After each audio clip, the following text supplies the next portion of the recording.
Shalom, saudara yang dikasihi Tuhan. Hari ini kita akan mendengarkan renungan yang singkat. Ini bercerita tentang kehidupan seorang pengusaha profesional yang juga bekerja untuk Tuhan. Sebelumnya mari kita berdoa bersama-sama. Kami bersyukur, terima kasih ya Tuhan untuk semua kebaikan-Mu, penyertaan-Mu dalam setiap kehidupan kami. Terima kasih Bapa.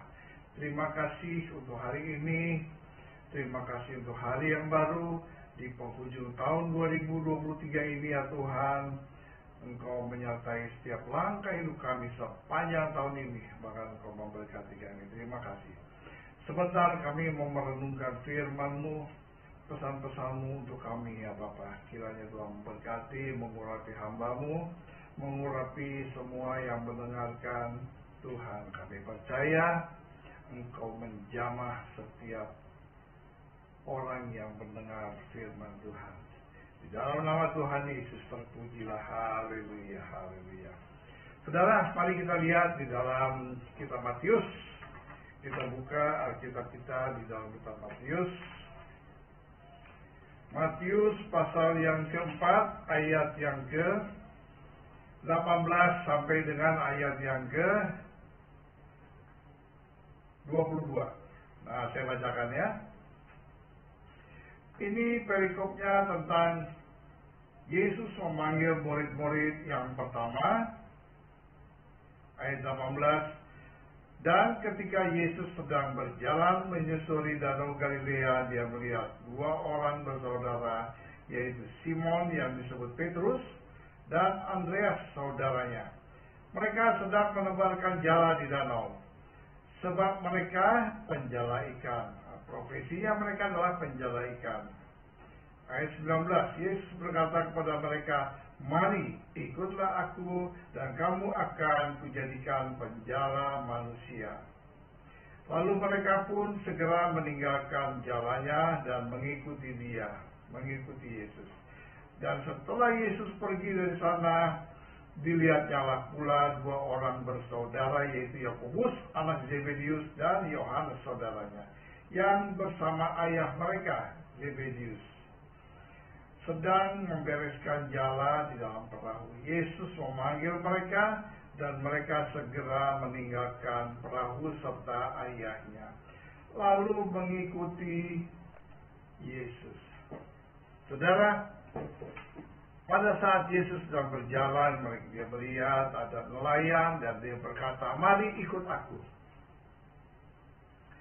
Tanpa dipikir-pikir dulu, mereka meninggalkan perahunya, mereka meninggalkan jalannya, dan saya percaya mereka sudah mendengar tentang siapa itu Yesus. Amin. Sehingga mereka berani meninggalkan profesinya dan mengikuti Yesus. Perikop dari pembicaraan firman Tuhan yang tadi kita baca tentang Kristus memanggil murid-murid yang pertama. Saudara, ketika sedang menyusuri danau Galilea, ya tadi kita lihat Yesus melihat dua orang bersaudara, yaitu Simon juga Andreas.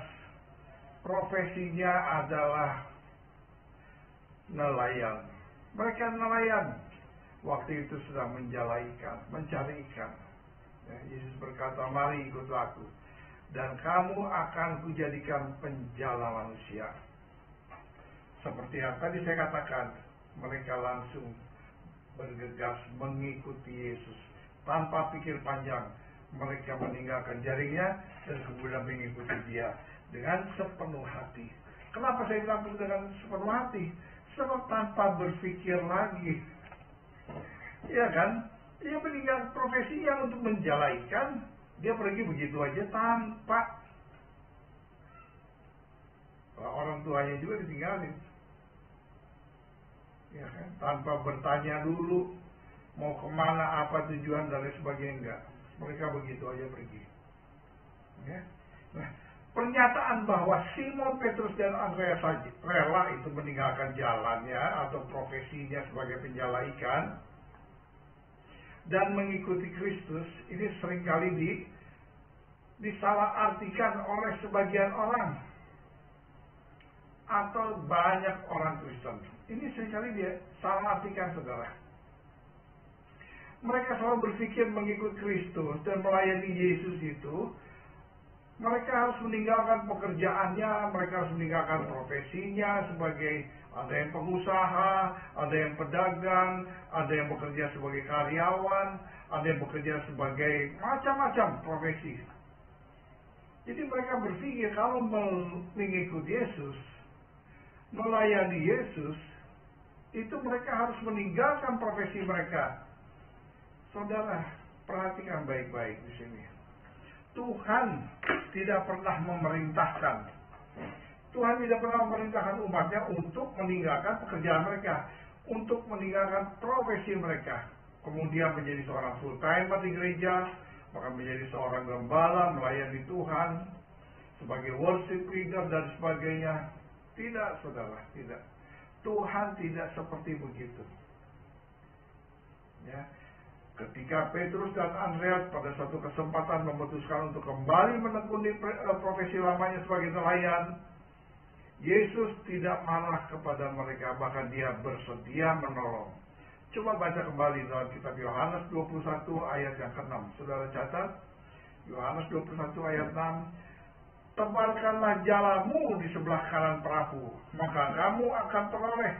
Lalu mereka menebarkannya, dan mereka tidak dapat menariknya lagi. Karena apa? Karena saking banyaknya ikan di dalam jala.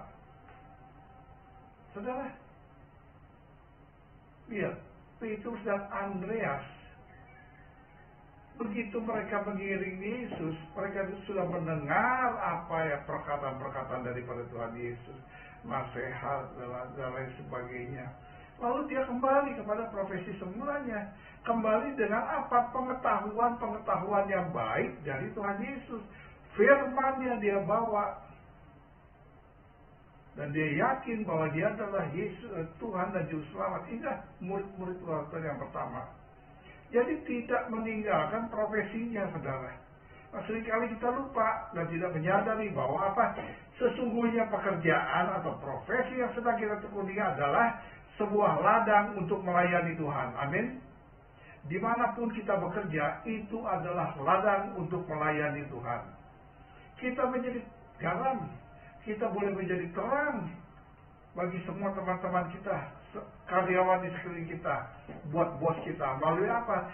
Kehidupan kita, karena Yesus ada di dalam diri kita. Sebab pekerjaan atau profesi kita dari juga panggilan Tuhan bagi kita. Amin. Kalau semuanya mau jadi pendeta, mana ada lagi yang kerja. Jadi Tuhan sudah atur sedemikian rupa. Tuhan nggak pernah marah itu sama Petrus, sama Andreas, nggak pernah marah. Malah dia memberkati dengan apa? Dengan ikan yang sangat penuh, sampai nggak cukup lagi, saudara. Nggak bisa diangkat, susah saking banyaknya. Amin. Dan oleh karena itu, apapun pekerjaan, apapun profesi kita, dimanapun Tuhan menempatkan kita untuk bekerja dan berkarya, biarlah keberadaan kita ini selalu menjadi berkat. Itu yang paling penting. Keberadaan kita menjadi berkat dan kesaksian bagi orang-orang yang ada di sekitar kita. Siapapun itu. Bagaimana caranya? Nah, timbul pertanyaan seperti begitu kan biasanya. Coba saudara buka Kolose pasal 3 ayat yang ke-23. Apapun juga yang kamu perbuatlah itu dengan segenap hatimu, seperti untuk Tuhan dan bukan untuk manusia. Dimanapun kita bekerja, perbuatlah itu seperti kita berbuat buat Tuhan. Ya, amin. Jadi di dalam pekerjaan kita, di dalam tugas tanggung jawab kita sebagai profesi, sebagai pengusaha, sebagai pebisnis, sebagai apapun juga, saudara, sebagai taksi online, sebagai apapun juga, semuanya pekerjaan itu tidak bermasalah buat Tuhan. Sebab disitulah sebetulnya ladang-ladang penginjilan melalui apa? Melalui kesaksian hidup kita. Yesus yang ada di dalam kehidupan kita itu harus dilihat oleh banyak orang dan kita menjadi berkat buat mereka. Amin. Ketika kita melakukan segala sesuatu dengan segenap hati, sepenuh hati seperti untuk Tuhan, bukan untuk manusia loh. Kalau untuk manusia kita kadang-kadang bisa jadi penjilat, kita bisa menjadi ABS asal Bapak senang, tidak? Ya, tapi kita melakukannya seperti untuk kita melakukan untuk Tuhan. Yang terbaik yang kita berikan itu adalah sebuah pelayanan yang berkenan. Amin. Haleluya, puji Tuhan. Saudara bisa memahami? Jadi untuk melayani pekerjaannya Tuhan, kita nggak perlu menjadi pendeta, kita nggak perlu menjadi gembala sidang, nggak perlu menjadi penginjil, nggak perlu. Kita bekerja sesuai dengan profesi yang kita miliki yang ada sekarang. Tetapi kita juga harus menjadi saksi buat Kristus. Melalui apa? Tutur kata kita, perilaku perbuatan kita, sikap kita. Itu yang Tuhan mau. Itulah pelayanan. Amin. Pelayanan yang berkenan di hadapan Tuhan. Puji Tuhan. Hari ini saya cukupkan renungan yang singkat. Kita berdoa.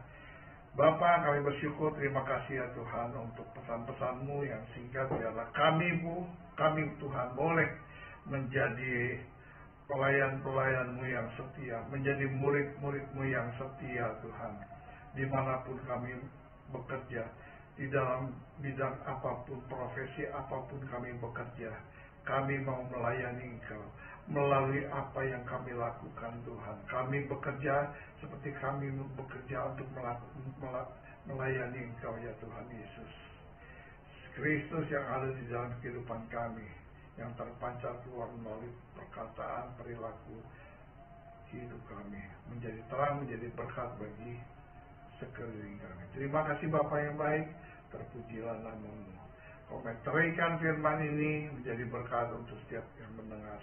Dalam nama Tuhan Yesus, terpujilah Tuhan selama-lamanya. Amin.